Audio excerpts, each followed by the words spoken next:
जय हिंद वॉरियर्स। स्वागत है आप लोग का 21 जनवरी के फुल पत्ती वाले क्लास के रिवीजन में। आज का पहला क्वेश्चन है कि हाल ही में यूएई की एडनॉक गैस ने किसके साथ एलएनजी सप्लाई डील की है। एलएनजी सप्लाई डील किसके साथ की है? तो भारत के एचपीसीएल कंपनी के साथ की है। ठीक है। एडनॉक यूएई कंपनी, एडनॉक किसकी कंपनी है? तो यूएई की कंपनी है। यूएई के राष्ट्रपति शेख मोहम्मद अल नहयान है। यूएई के राष्ट्रपति कौन है? तो Sheikh Mohammed Al Nahyan. UAE की राजधानी अबू धाबी है। यूएई की मुद्रा का नाम दिरहम है। 7 रियासतों से मिलकर यूएई का निर्माण हुआ है। कितने रियासतों से मिलकर? तो 7 रियासतों से मिलकर यूएई का निर्माण हुआ है। क्वेश्चन नंबर सेकेंड है आप लोग का कि हाल ही में चर्चा में रही बीबीएनजी संधि का संबंध किससे है? बीबीएनजी संधि का संबंध उच्च समुद्री संधि से है। बीबीएनजी संधि उच्च समुद्री संधि है। कैसी संधि है? उच्च समुद्री संधि है। बीबीएनजी संधि विश्व की पहली बाध्यकारी संधि है। ये विश्व की पहली बाध्यकारी संधि है। बीबीएनजी संधि 17 जनवरी 2026 से लागू है। कब से लागू हुआ है? 17 जनवरी 2026 से लागू हुआ है। इसमें 83 देश ने पुष्टि की है। कितने देशों ने पुष्टि कर दी है? 83 देश है। लेकिन भारत अभी साइन किया है, पुष्टि नहीं किया है। बीबीएनजी संधि समुद्री पारिस्थितिक तंत्र के संरक्षण के लिए लाया गया है। समुद्री पारिस्थितिक तंत्र के संरक्षण के लिए बीबीएनजी संधि को लाया गया है। क्वेश्चन नंबर 3 है आप लोग का कि हाल ही में भारत श्रीलंका मालदीव के बीच त्रिपक्षीय तटरक्षक अभ्यास दोस्ती, कौन सा दोस्ती क्या कौन सा संस्करण आयोजित हुआ है? तो 17वां। कौन सा संस्करण है? 17वां संस्करण है। दोस्ती 17, इसीलिए दोस्ती 17 इसका नाम हुआ है। दोस्ती 17 द्विवार्षिक अभ्यास है। द्विवार्षिक मतलब 2 साल में एक बार होता है। इसका होस्ट कौन है? मालदीव है। इसका होस्ट कौन है? मालदीव है। कौन कौन देश के बीच होता है? भारत, श्रीलंका और मालदीव के बीच होता है। इस अभ्यास में भारत की ओर से आईसीजी के डीजी, आईसीजी के जो हेड हैं परमेश शिवमणि नेतृत्व किए हैं। इस अभ्यास में भारत की ओर से कौन नेतृत्व किए हैं? तो आईसीजी के जो हेड हैं परमेश शिवमणि, वो नेतृत्व किए हैं। अच्छा, आईसीजी की स्थापना कब हुआ था? तो 1977 में। कब हुआ था? 1977 में। इसका मुख्यालय कहाँ है? आईसीजी का मुख्यालय न्यू दिल्ली। आईसीजी का मुख्यालय न्यू दिल्ली। मित्र शक्ति और स्लीनेक्स अभ्यास का किस किस के बीच होता है? मित्र शक्ति और स्लीनेक्स अभ्यास जो होता है भारत और श्रीलंका के मध्य होता है। किसके बीच होता है? भारत और श्रीलंका के बीच। एक्वेरियन और एकता अभ्यास किसके बीच होता है? तो भारत और मालदीव के बीच। दोनों इंपॉर्टेंट है, याद रखिएगा। एक्वेरियन और एकता अभ्यास भारत और मालदीव के बीच। मित्र शक्ति और स्लीनेक्स अभ्यास भारत और श्रीलंका के मध्य। मालदीव के वर्तमान राष्ट्रपति कौन है? मोहम्मद मोइजू है। क्वेश्चन नंबर 4 है आप लोग का कि हाल ही में इरेडा ने किस देश के सोलर प्रोजेक्ट के लिए पहला अंतर्राष्ट्रीय ग्रीन लोन जारी किया? इरेडा ने किस देश के सोलर प्रोजेक्ट के लिए पहला अंतर्राष्ट्रीय ग्रीन लोन जारी किया? तो जोम्बिया के लिए। जोम्बिया देश अफ्रीका महाद्वीप में स्थित है। कहाँ स्थित है? अफ्रीका महाद्वीप में स्थित है। और इसकी राजधानी लुसाका है। जोम्बिया की राजधानी लुसाका है और यह अफ्रीका महाद्वीप में स्थित है। जिम्बाब्वे और जाम्बिया के मध्य जाम्बेंजी नदी सीमा का निर्माण करती है और यहाँ पर करीबा बांध भी है। अगला क्वेश्चन है आप लोगों का क्वेश्चन नंबर 5 थे। 5वां क्वेश्चन है आप लोग का कि हाल ही में रिस्पॉन्सिबल नेशन इंडेक्स 2026 में भारत कौन सा स्थान हासिल किया है? 16वां। रिस्पॉन्सिबल नेशन इंडेक्स में भारत कौन सा स्थान हासिल किया है? 16वां। ये इंडेक्स जो हुआ है पहली बार हुआ है। रिस्पॉन्सिबल नेशन इंडेक्स का आधार क्या है? किसके अकॉर्डिंग ये 16वां स्थान पर आया है आखिर? इसका आधार जो है पर्यावरण जिम्मेदार है। पर्यावरण में कितना जिम्मेदार है कोई भी देश, वैश्विक संरक्षण कितना है उन लोग का, और आंतरिक शासन कैसा है, इस सब के आधार पर इन लोग को रैंक दिया जाता है रिस्पॉन्सिबल नेशंस इंडेक्स में। रिस्पॉन्सिबल नेशन इंडेक्स में फर्स्ट रैंक किसका है? सिंगापुर का है। फर्स्ट रैंक सिंगापुर का, 16वां रैंक इंडिया का और लास्ट रैंक है मध्य अफ्रीकी गणराज्य का। लास्ट रैंक मध्य अफ्रीकी गणराज्य का। इसमें कितने देश टोटल होते हैं? रिस्पॉन्सिबल नेशन इंडेक्स में टोटल 154 देश होते हैं। कितने देश होते हैं? 154 देश होते हैं। 154 देश होते हैं टोटल। आज 154 में फर्स्ट रैंक सिंगापुर, 16वां रैंक इंडिया और 154वां रैंक मध्य अफ्रीकी गणराज्य का।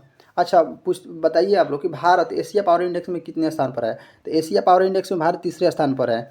फायर पावर इंडेक्स में भारत चौथे स्थान पर है। नवाचार सूचकांक में भारत 38वें स्थान पर है। इनर्जी ट्रांजिशन इंडेक्स में भारत 71वें स्थान पर है। इंपॉर्टेंट है, इसको याद कर लीजिएगा लिख कर या पीडीएफ से, किसी भी तरह इसको याद कर लीजिएगा क्योंकि बार बार पूछता है। हेनले पासपोर्ट इंडेक्स में भारत 80वां स्थान पर है और 2025 में 85वां स्थान पर था हेनले पासपोर्ट इंडेक्स में। भ्रष्टाचार सूचकांक में 96वें स्थान पर है भारत। भुखमरी सूचकांक में 102वां स्थान। शांति सूचकांक में 115वां स्थान। खुशहाली सूचकांक में 118वां। एचडीआई इंडेक्स में 130 स्थान। जेंडर गैप इंडेक्स में 131वां स्थान। प्रेस फ्रीडम इंडेक्स में 151वां स्थान है भारत का। ये सब इंपॉर्टेंट है, इसको जरूर याद कर लीजिएगा, बहुत ही इंपॉर्टेंट है। इसको याद करना कंपलसरी है। अगला क्वेश्चन देखिए, क्वेश्चन नंबर 6 है आप लोग का। हाल ही में भारतीय स्टार खिलाड़ी साइना नेहवाल ने अंतर्राष्ट्रीय कैरियर से संन्यास ले लिया। किससे अंतर्राष्ट्रीय कैरियर से संन्यास ले? इनका संबंध किससे है? तो बैडमिंटन से है। साइना नेहवाल का संबंध किससे है? बैडमिंटन से है। साइना नेहवाल का जन्म हिसार हरियाणा में हुआ था। कहाँ हुआ था? हिसार के हरियाणा में हुआ था। हरियाणा के हिसार में हुआ था। 2012 लंदन ओलंपिक में साइना नेहवाल ने ब्रॉन्ज मेडल जीता था। 2012 के पूछेगा 2012 लंदन कहाँ हुआ था? लंदन ओलंपिक कहाँ हुआ था? 2012 में, या 2012 का ओलंपिक कहाँ हुआ था? लंदन में। उसमें साइना नेहवाल ने कौन सा मेडल जीता था? ब्रॉन्ज मेडल जीता था। ब्रॉन्ज मेडल जीता था, जो बैडमिंटन के अंदर भारत का पहला ओलंपिक मेडल था। जो बैडमिंटन के अंदर भारत का पहला ओलंपिक मेडल था। प्लेइंग टू विन किसका पुस्तक है? तो साइना नेहवाल की पुस्तक है। 2016 रियो ओलंपिक में बैडमिंटन में सिल्वर जीतने वाली भारत की पहली महिला कौन है? तो पीवी सिंधु है, इसीलिए इनको सिल्वर लेडी भी कहते हैं।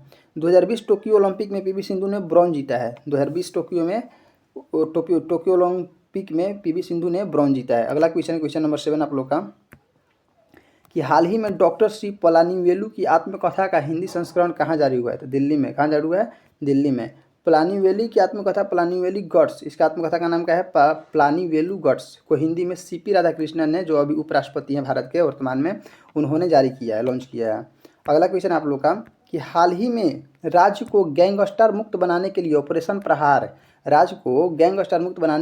प्रहार किसने शुरू किया है? तो पंजाब राज्य ने ऑपरेशन प्रहार की शुरुआत की है। ऑपरेशन सागर बंधु कहाँ से शुरू किया गया है? श्रीलंका में। ऑपरेशन ब्रह्मा म्यांमार में शुरू किया गया है। ऑपरेशन सिंदूर पाकिस्तान में, सब लोग जानते हैं कि ऑपरेशन सिंदूर शुरू किया गया था। ऑपरेशन सिंदूर अलग है, सिंधु अलग है। ऑपरेशन सिंधु ईरान में शुरू किया गया था। अगला क्वेश्चन देखिए, क्वेश्चन नंबर नेक्स्ट आप लोग का 9 है, कि हाल ही में खेलो इंडिया विंटर गेम्स का कौन सा संस्करण हुआ है? तो छठा संस्करण हुआ है। कौन सा संस्करण हुआ है दोस्तों? छठा संस्करण हुआ है। ओके। खेलो India winter games Leh Ladakh में हुआ है। कहाँ हुआ था? लेह लद्दाख में। कौन सा स्टेडियम है? तो नवाक दोरजेन स्टेडियम में हुआ। इस गेम में आइस गेम और हॉकी होगा। खेलो इंडिया विंटर गेम्स का पहला संस्करण 2020 में गुलमर्ग जम्मू कश्मीर में हुआ था। अच्छा, खेलो इंडिया का कुछ देख लेते हैं टॉपिक, इंपॉर्टेंट फैक्ट। खेलो इंडिया जो होता है, खेलो इंडिया बीच गेम्स होता है, खेलो इंडिया वाटर गेम्स होता है, खेलो इंडिया पैरा गेम्स होता है, खेलो इंडिया यूनिवर्सिटी गेम्स होता है। तो खेलो इंडिया बीच गेम्स में पहला खेलो इंडिया बीच गेम्स दीव में हुआ था, और उसमें प्रथम स्थान कर्नाटक को मिला था। दूसरा खेलो इंडिया बीच गेम्स कहाँ हुआ? दीव में हुआ, उसमें प्रथम स्थान मणिपुर को मिला, और इसका शुभंकर पुस्तक देता है, तो दोनों का शुभंकर पर्ल है। खेलो इंडिया वाटर गेम्स कहाँ हुआ है? डल झील जम्मू कश्मीर में हुआ है। पहला स्थान मध्य प्रदेश को मिला, शुभंकर किंगफिशर है। खेलो इंडिया पैरा गेम्स कहाँ हुआ है? दिल्ली में हुआ है। कहाँ हुआ है? दिल्ली में। फर्स्ट रैंक हरियाणा का, शुभंकर उज्ज्वला। खेलो इंडिया यूथ गेम्स कहाँ हुआ है? बिहार में। कहाँ हुआ है? बिहार में। पहला स्थान महाराष्ट्र का आया है, शुभंकर कौन है? गज सिंह। खेलो इंडिया यूनिवर्सिटी गेम कहाँ हुआ है? राजस्थान में हुआ है। पहला स्थान चंडीगढ़ का है, शुभंकर है खंभागढ़ी। इंपॉर्टेंट है, इसको बहुत इंपॉर्टेंट है, इसको जरूर याद कर लीजिएगा। अगला क्वेश्चन है, क्वेश्चन नंबर आज का लास्ट है आप लोग का। हाल ही में भारतीय जनता पार्टी के सबसे कम उम्र में राष्ट्रीय अध्यक्ष कौन नियुक्त किए गए? तो नितिन नवीन, जो कि बिहार के रहने वाले हैं, इनको नियुक्त किया गया भारतीय सबसे कम उम्र के राष्ट्रीय अध्यक्ष। नितिन नवीन कहाँ के हैं? बांकीपुर से एमएलए हैं। कहाँ से हैं? पटना के बांकीपुर से ये एमएलए हैं। बीजेपी की स्थापना कब हुई थी? 6 अप्रैल 1980 ईस्वी को हुई थी। अटल बिहारी वाजपेयी और लाल कृष्ण आडवाणी ने की थी। बीजेपी का मुख्यालय दिल्ली। बीजेपी का मुख्यालय कहाँ है? दिल्ली है। बीजेपी की पत्रिका कमल संदेश है। इसका साइन क्या है? तो कमल है, सब लोग जानते हैं इसका साइन क्या है? कमल है। तो दोस्तों आज हम लोग 10 क्वेश्चन का अच्छे से रिवीजन कर चुके हैं। मिलते हैं हम लोग 22 जनवरी के क्लास में।